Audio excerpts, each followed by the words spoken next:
Hello, I'm Suzy Vance, creating from the heart the Artistry of Living, and I'm here with Bill Roser, who is the executive director of the LaPorte County Habitat for Humanity. Yep. Yeah. Thank you for having me. You're welcome. It's my pleasure. Thanks. So, how did you get into this? Yeah. So just kind of a little bit about me. I started at Habitat the end of last May. So it'd have been really like June 2024. That you mean you started in the executive director's position? Yeah. Okay. So prior to that, I finished up my MBA through IU Northwest. I had been job hunting for 6 months or so. Had a couple positions I was considering and an offer or two. What were you looking for? Really, it was varied. So I had one at a bank of a continuous improvement analyst. Through my MBA program, I got a certification of Lean Six Sigma, which focuses on reducing waste and increasing efficiency. Oh, we like that for Habitat. Yeah. So I was shopping around in that sector, as well as a sales position. I really wasn't sure what I wanted to do. And then I ended up meeting the previous executive director, Sophia, at a job fair at my school. She had the booth next to a classmate of mine who was a recruiter or headhunter for Cleveland Cliffs. I was like, hey, I think you should talk to Habitat. Talked to Sophia, the previous director, and then got roped into it. I started doing some interviews and I really considered it. I was looking to either go somewhere far away or Chicago, and then this opportunity kind of just happened, and it really came together. I'm 28 now. During my early 20s, I took a couple years off school. Good for you. Yeah, so I went to 3 different undergrads and then eventually settled at IU Northwest. But in my couple years off where I was kind of unsure about what I wanted to do, I did home remodeling for a number of years. My dad built homes growing up, so I'd always been around construction. Interesting. In that time, we used to donate, cabinets and things that were still in good shape to the Northwest Indiana Habitat. So like kind of another factor that kind of came full circle with this role. So I did that. Then COVID happened. Yes, it did. So that was while I was in school. I'd gotten into photography during that time. So during COVID, I also had a photography business where I basically had friends that started asking if they could buy my photos, mainly of Chicago, but a lot of nature as well. You still doing that? Just for fun. I switched. It became like once you turn a hobby into a job, it kind of loses some of its fun. And It's luster. I've done a lot of creative things throughout my life, and that kind of lost its luster, and it became I'd go out and shoot photos for what would sell rather than what I wanted to take. Oh no! So I switched to film actually for that reason, so that I couldn't be focused on that. But that's just still that's a hobby. So luckily I'm able to kind of remove that from work. So yeah, and then I decided once I finished my bachelor's, the master's program, it was a good price, timing, and I'd already gone back to school once, and that was one of the hardest things I had to do, is to go back from school, leave the workforce and go back again. So I thought if I don't do my master's now, it's going to be a lot harder for me to. So I went right into that, and then really right into this role. This is fabulous. So yeah, I had, I think, about 2 weeks off after graduation, and then started. It's not really like you didn't come with any experience. No, it really. I mean, the one of the cool things about me coming to this role is that in my time off of school, where I kind of felt like I was a little lost and I was behind, and I had friends graduating or starting their careers. that ended up coming back to help me. Where I was doing construction, Habitat, we build homes. You just never know, right? So you never know. And then as far as photography or, marketing or running my own business, that also came back to help. So it's, Right. like when something happens, you don't know if it's good or bad in the moment. So we're in a time where I felt like I was behind or lost. That ended up Being being a being plus. a huge plus, and that there's not many others my age that are in this role. So that really came back to help me. So yeah, I've been here for almost a year now. That's great. Well, yeah. we're glad to have you. Yeah, thanks. That's interesting. I had a student once who I mentored in the school system, whose family moved into a Habitat house, and that was very exciting. Yeah. Yeah.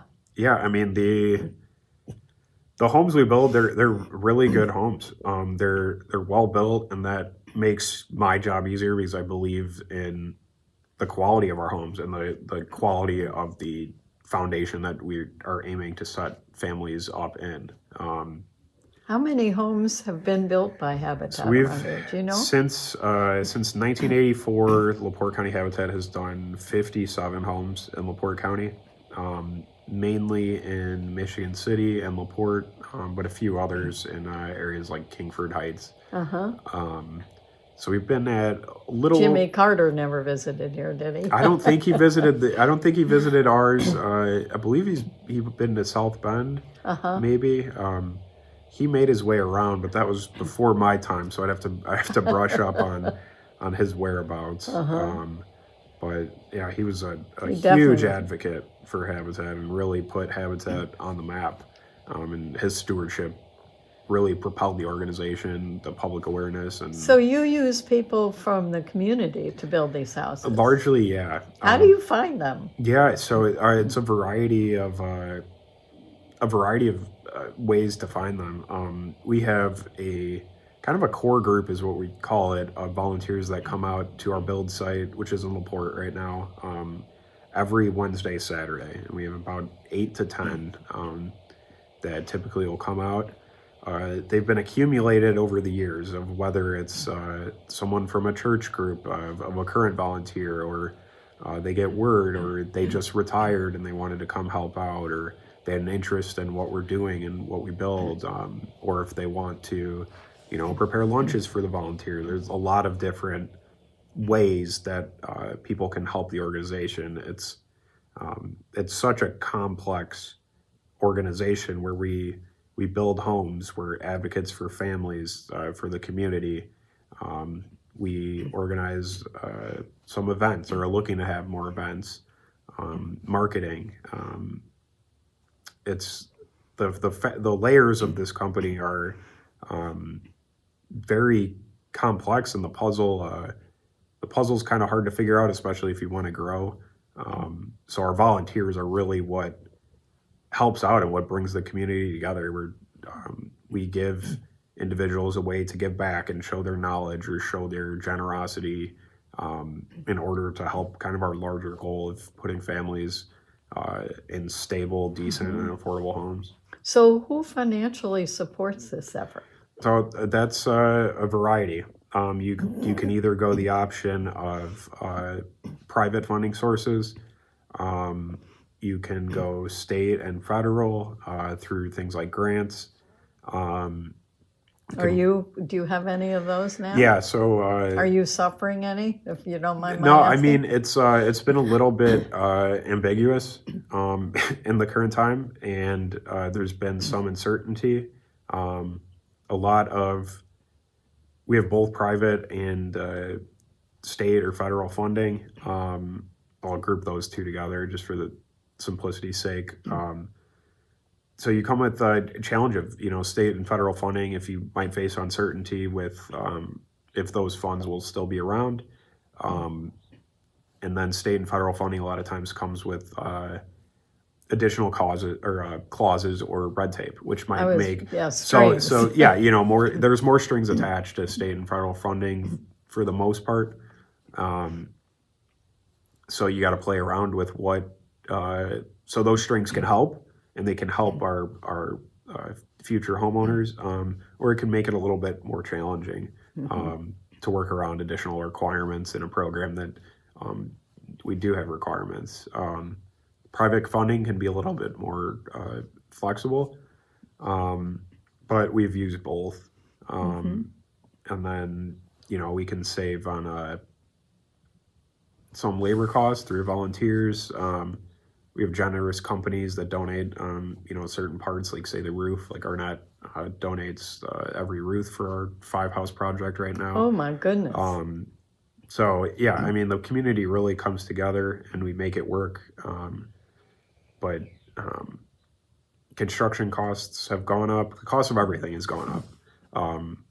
So a lot of habitats are trying to figure out kind of the puzzle and more of the modern puzzle of where habitat's going in order to accommodate the need for single family homes, which is abundant and is past due already. So I've noticed. yeah, I mean, it's like I'm not a homeowner yet. It's very costly. So for me to be able to help put families in homes that are affordable at a 0% mortgage, interest mortgage, is great to see, because there's a huge need for it.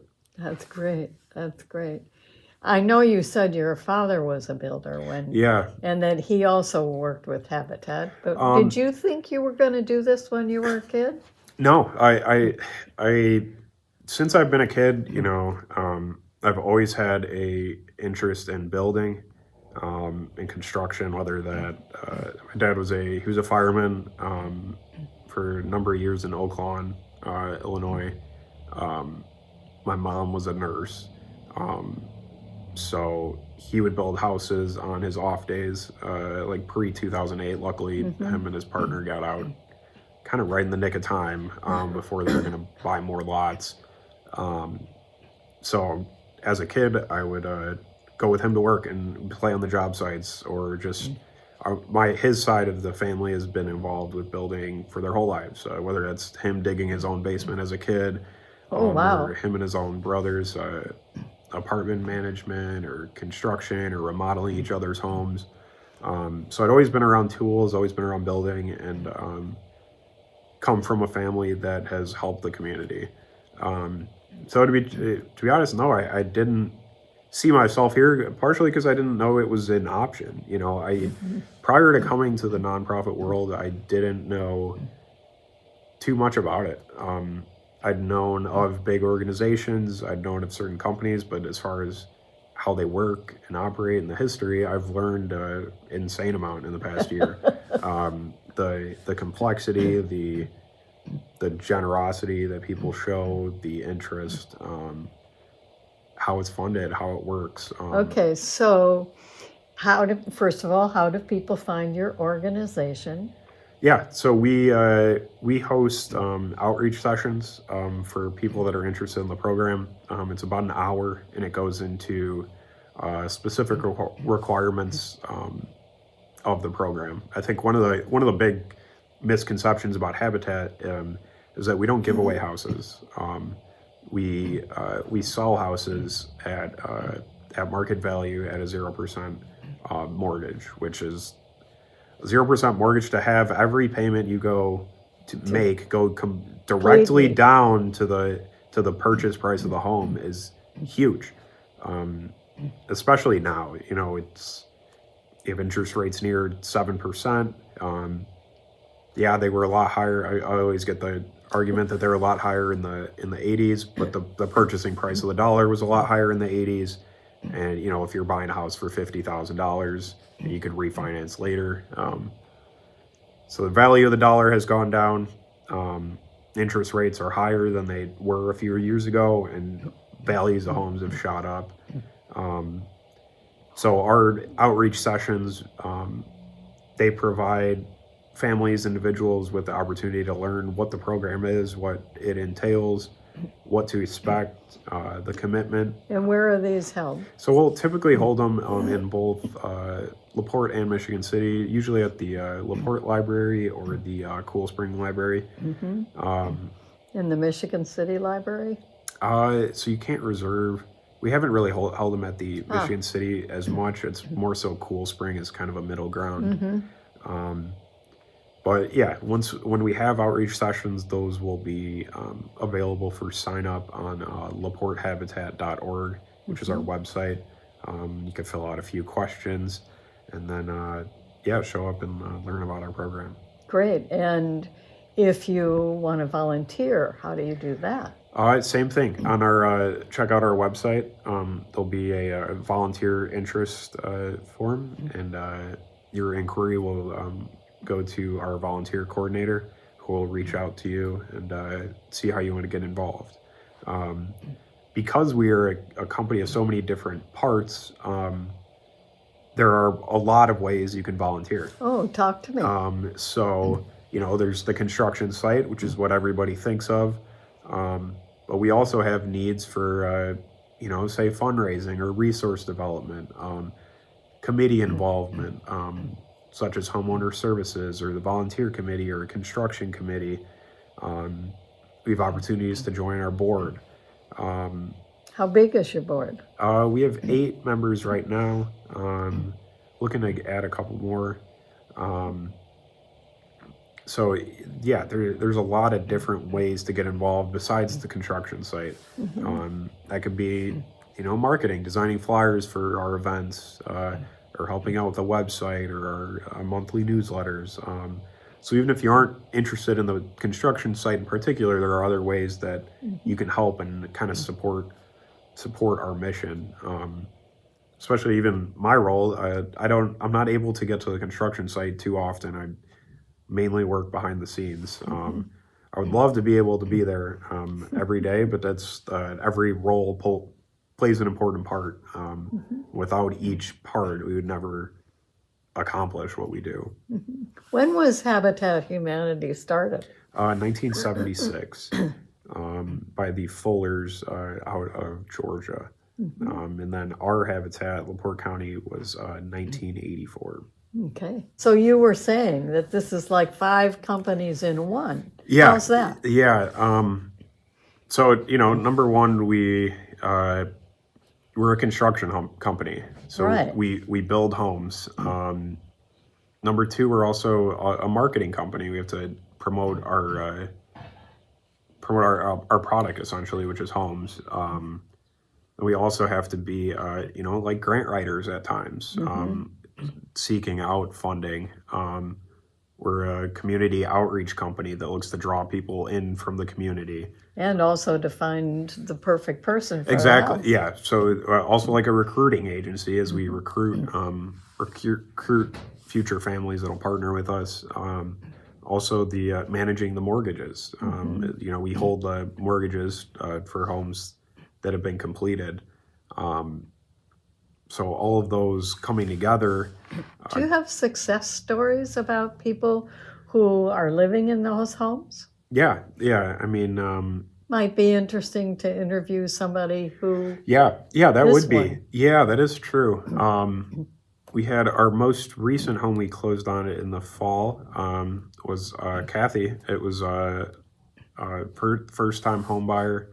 Kind of one of the most heartwarming things I heard is, after Christmas, it's like she said she was able to have family over at her house for Christmas and decorate. And shortly after closing, I had to stop by her house to get paperwork or something. And I walked in and she had all her like family photos and things up on the wall. And to see kind of like a lot of builders, you don't get to go into the home after it's complete. So walking in there after it was barren and, you had the fresh paint and the fresh trim and all that, you walked in to her living room with all the nice furniture and the pictures of her family. Like to see the house turn into a home was something that was really cool to see.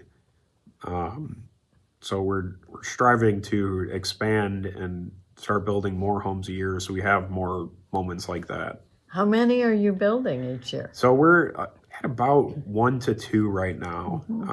We'd like to, especially with the current need for single family homes, we'd like to be able to provide more.